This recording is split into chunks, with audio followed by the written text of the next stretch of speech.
Hey all, and this is the Fall of the Titans. This is a Dark Slayer event and Arcane Killer. I've made up three very different teams. A Water Slayer, a Dark Commander, and a Dark Slayer team. All of them seem to be hitting for around 30 to 50 Q total damage. This team relies on the Freedom Fighters' bonus attack though. So let me talk through the teams, starting with the Water Slayer team. This is a pretty standard team used in many Slayer events. I just bring up variants of it for each event. Holiday Saints. This gives the next water hero to activate their battle skill a 500% damage buff. Then that's combined with Metaverse Masters with a 150% damage buff. Both buffs go on Sovereigns of the Dance. This is Immortal Killer. Increases self-damage by 300%. Also converts all non-water gems to water. Valhalla's Vanguard. This is the Arcane Killer card, Water Slayer, that I have. Doesn't have any damage boost on the card though, but does create a lot of power gems. Then finally, High Performance Unit area. That's to get supercharged up. Once supercharged is up, that boosts up Sovereigns of the Dance a little bit further. Then for the relics, Cater's Bow is the first relic. That has a percentage increase to attack. I don't need the water gems right at the start, so I can use relics like this. Then here's an Immortal Relic. These are just pretty much my best Water Slayer relics, to be honest. Nothing too exciting here. Here's an Arcane Relic, though. Breaks 2 Arcane Shield plus 1 per Water Slayer ultimate. Then another one here. This one breaks 3. So there we go. That's the relics. Now to move on to the next team. That's a Dark Commander team. This is surprisingly effective, actually. Let me talk you through the team. So this is 4 damage boosting cards with 1 hitting card. Long Night Harbingers. Increases Dark Commander damage by 140%. That's a pretty decent buff.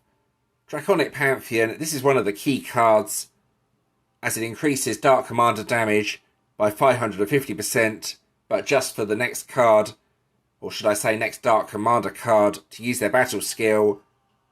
That's to boost up Lost Covenant. Converts and increases self-damage by 300%. War Machines. This is a recent ultimate form. Has a very nice 225% increase to Dark Commander damage. Then finally, Seaborn Scalawags. This is an old card, but it's Arcane Killer, so it's kind of essential to be on the team. Increases Dark Commander damage by 80%. Does have an upgrade skill and creates a few power gems as well. So what you could do here is make one slight change if you wanted to. You can do this if you have the War Machines deck. Is to add the card War's Deathblow, since it has a bigger Dark Commander boost than the previous card I had. It's something to try anyway if you want to use a Dark Commander deck. So there we go. I've put this team back to what it was originally. Now to move on to the Dark Slayer team. The whole idea behind this team is to get the Freedom Fighters to do as much damage as possible. So let's talk through this team. So to start with Metaverse Masters again, that's with that 150% damage buff to any card. That's used to boost up the Freedom Fighters. The bonus attack on this card does 5 times the main hit around, but only with battle boost. It's still the only card in the game that I think does that, making it kind of useful even though it's an older card. Kitchen Magicians. This is my Arcane Killer Slayer card. I don't really have anything else, unfortunately. This does give 50% increase to Dark Slayer attack, plus can be used more than once in the turn. Striped Sovereigns. This is a good card. Increases Dark Slayer damage by 150% for 1 turn. That always makes it useful. Then finally, High Performance Unit area. Get that supercharged buff up. then that should boost up the Freedom Fighters a little bit further, hopefully. Getting a nice hit from that bonus attack. Then for the relics, I needed an extra relic to break the shields, so this one is on the team, just breaking the 2 shields. And the relic here, that breaks the rest. There's 2 commander cards on the team. This one just breaks 6 for that reason. Then just my best Dark Slayer relics, basically. Nothing too exciting about these. I could try Almar's Scythe on the team, though. That could be effective, replacing one of these relics.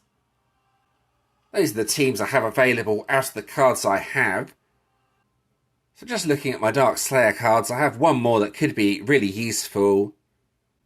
I've not managed to make it work with the teams I have, but Moon's Militants. This increases self-damage by 200%, so could be useful as a hitting card if you have other cards that boost Chaotic Killer or Dark Slayer cards. That's something you could try anyway if you have that card. I don't really have too many other good cards though, or good teams should I say, so let's get on with the actual event. Here we go. Alright, so here's the actual event. I have an Umbral boss up to do some team testing on. So I will test all 3 of my teams on this boss, starting with the Water Arcane Slayer team you can see here. The main problem with some of the bosses is they have Gem Silence. So this might not be that easy. Shouldn't be too bad with Iria on the team though, so let's have a go with the Water team. Alright, here we go. So basically, use Metaverse Masters on the first turn, then use Iria when the enemy's turn counter is on 1. So here we go with that. First turn, match anything. Game is still a little bit laggy. I have run a bunch of apps through the device to try and speed it up a little bit, but there's still some lag, unfortunately. It's a lot better than what it was, though, may I add. Anyway, let's try this. So I think just 1, 2, 3, 4 after Iria has hit, so to speak. That should get rid of the Gem Silence as well. Let's try this, see how much damage it does. This should be reasonable, I guess, but I don't think it will be spectacular. Right, here we go.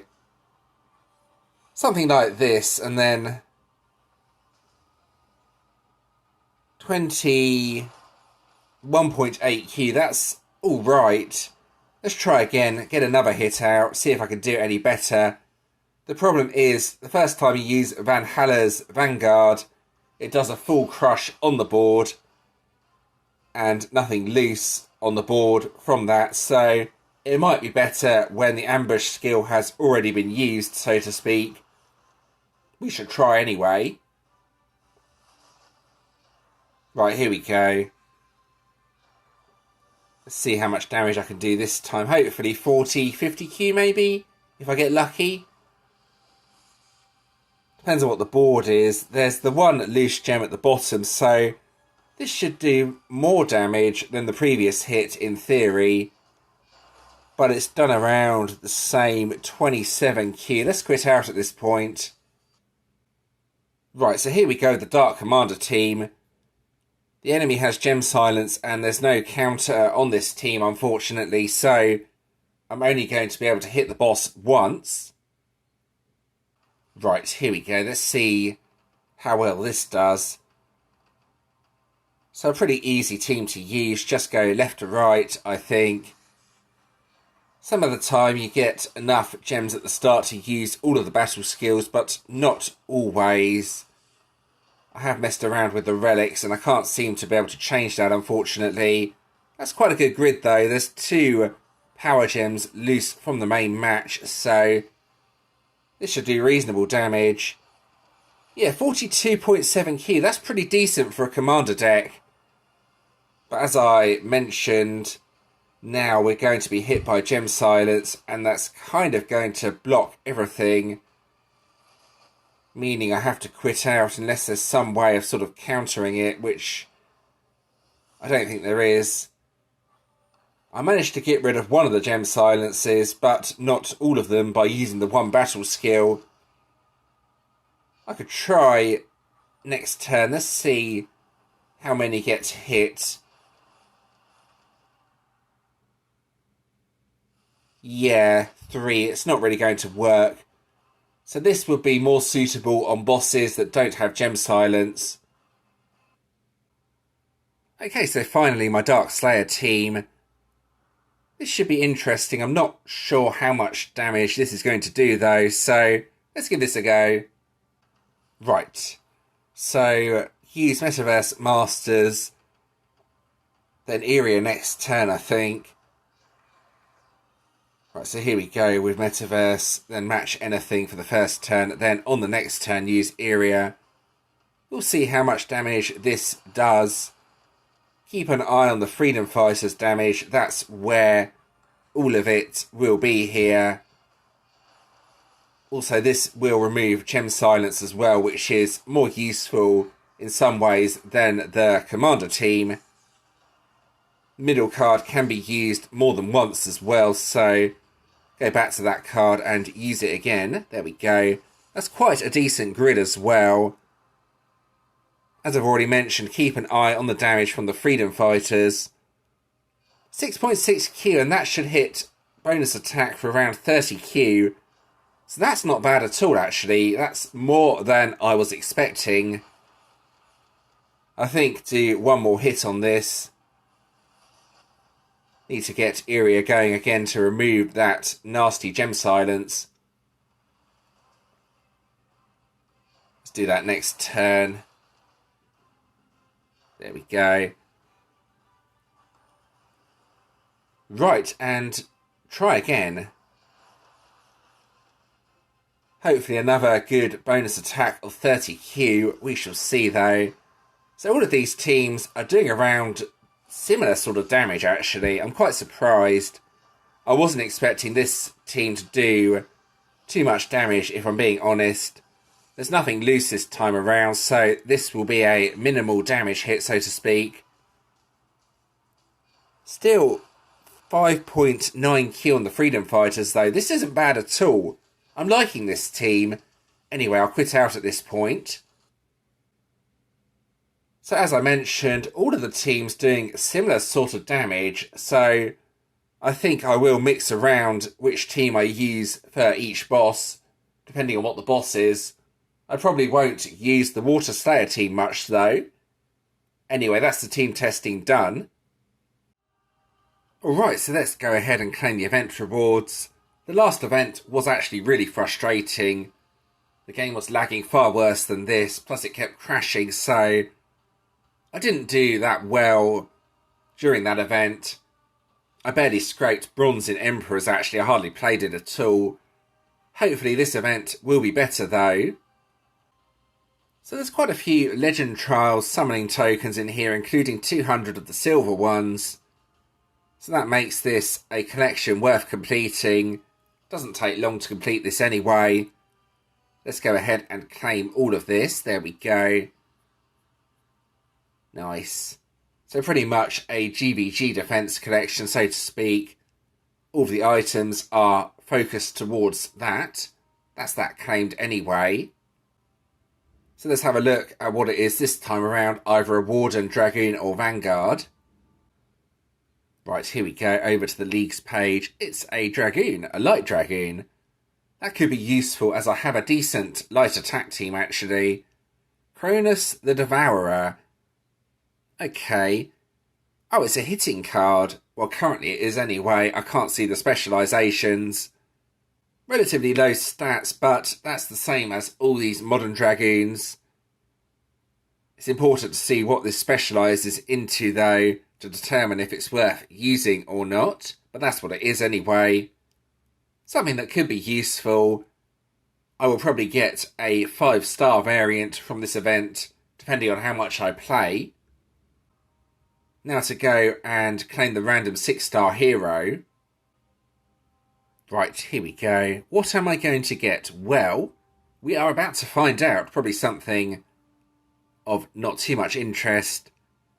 Yeah, I think that's an old support hero. or it could be a main hero. Nothing really worth talking about. But anyway, let's have a look at the event deck itself. Let's scroll up and see what it looks like.